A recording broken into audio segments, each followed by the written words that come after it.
Hi, you guys. Rod Savala here again with another podcast. I'm at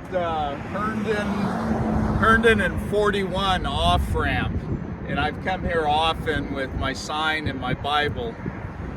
Hey, today we're in Genesis chapter 18 and 19, and it's one of the most recognized parts of the Bible because of what happens to two cities.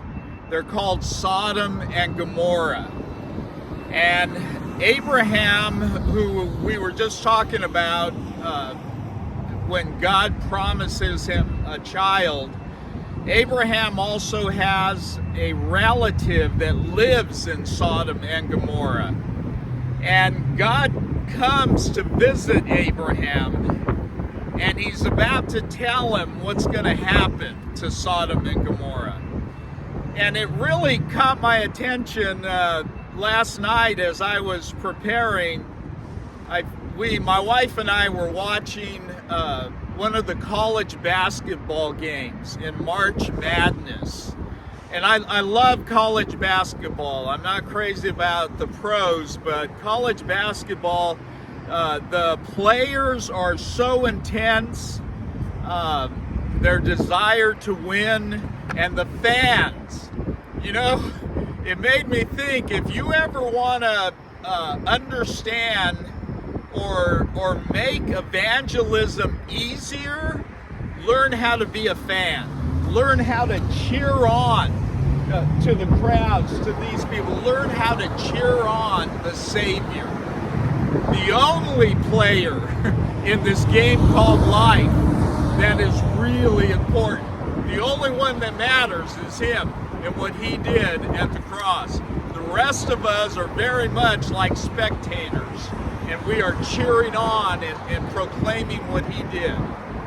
But the reason March Madness came to mind was that's what sin does to us. It's like a madness. When God says go to the right and we go to the left, that's crazy. That is madness.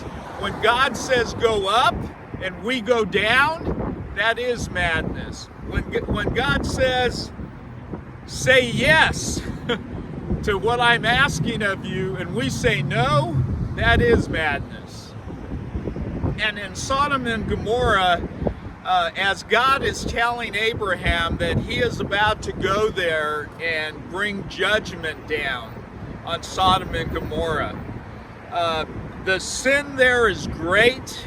Man, again, is not paying attention to what God is telling him, and he's just doing his own thing. And the angels that actually go in to Sodom and Gomorrah, they rescue Abraham's nephew Lot.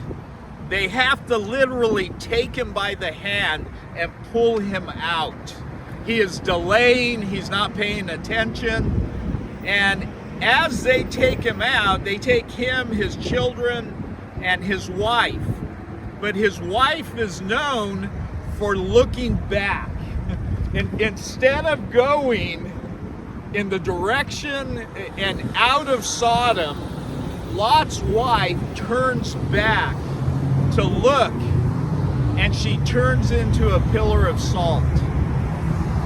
You know, are we doing that a lot in life? Are we turning back and we're so caught up in the things of the world rather than being caught up in what God is asking us to do and sharing the gospel and doing the work of an evangelist? Here's a question for you. Are we looking to God? Or are we looking the wrong way? Are we looking back? Are we looking back where we came from more than we are looking where we're going? Jesus said, "You are the salt of the earth, but if the salt has become tasteless, it is good for nothing." You know what?